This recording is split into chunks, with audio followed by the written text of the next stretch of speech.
6 de la mañana con 52 minutos. Damos la bienvenida al ingeniero Fernando Salinas, el expresidente del Colegio de Ingenieros Eléctricos y Electrónicos. Con él vamos a conversar sobre una revelación que hace el jefe de Estado el día 24 de mayo en su informe a la Nación. Él habla de que 3 de 9 hidroeléctricas sirven. Apenas 3 de los 9 proyectos en los que se empeñó tanto el expresidente Rafael Correa. Solo estos 3 están aportando energía hacia el país. ¿Qué es lo que ha sucedido, ingeniero? Buenos días. Muy buenos días, señor periodista. Un cordial saludo a la audiencia de este prestigioso medio de comunicación.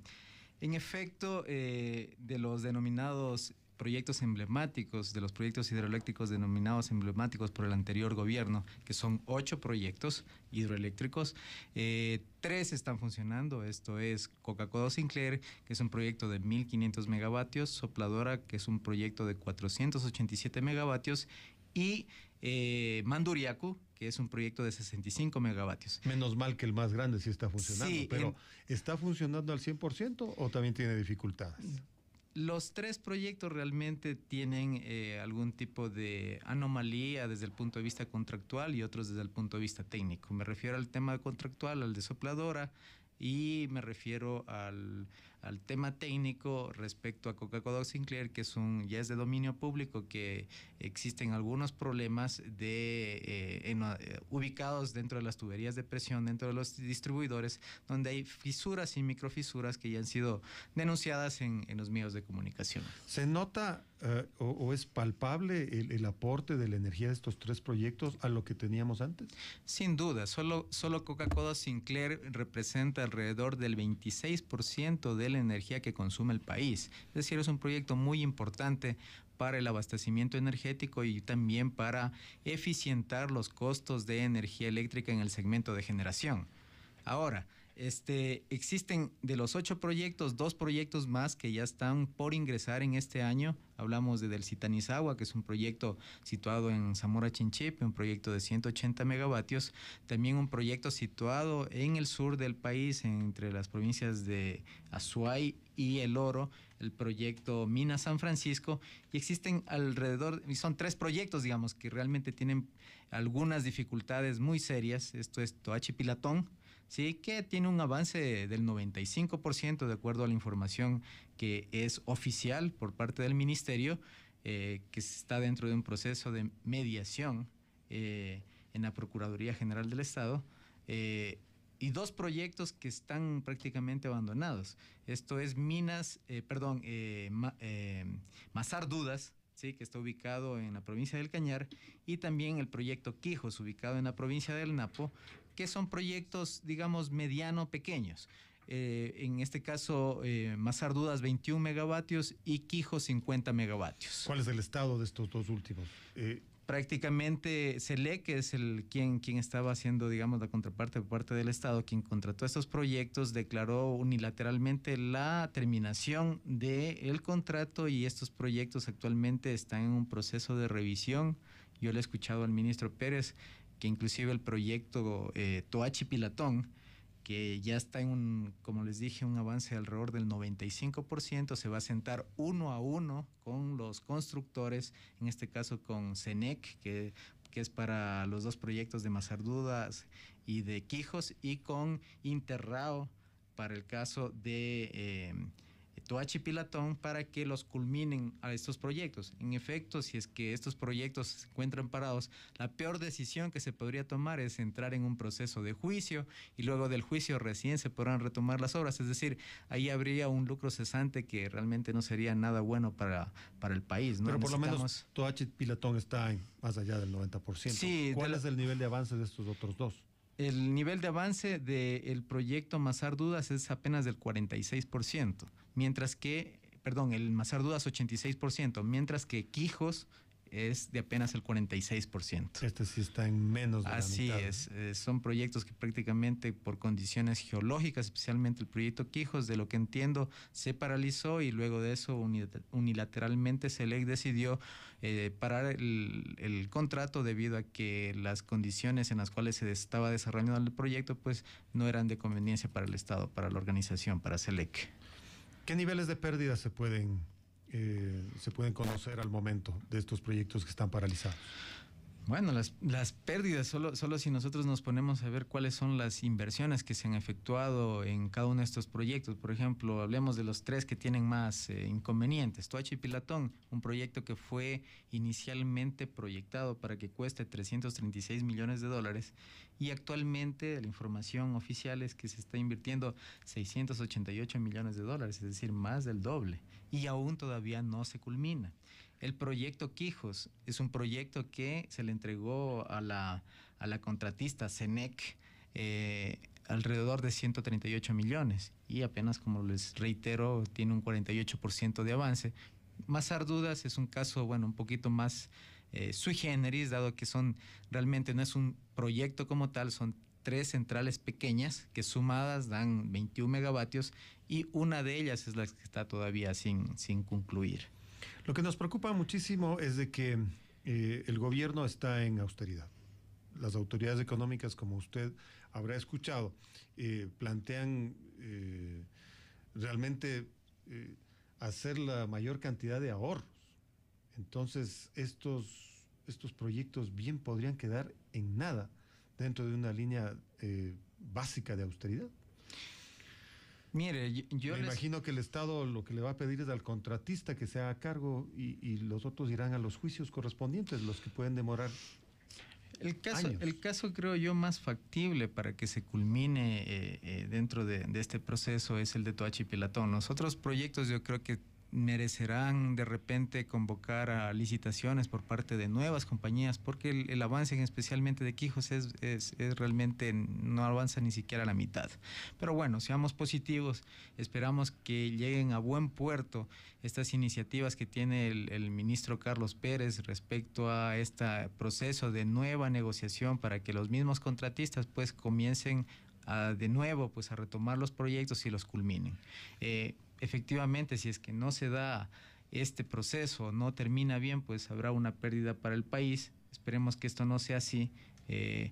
Vuelvo y reitero, lo que necesita el Estado, necesita más energía para inyectarle al sector productivo, para reducir los costos, en este caso del sector productivo, y obviamente que el país y su industria sea más competitiva.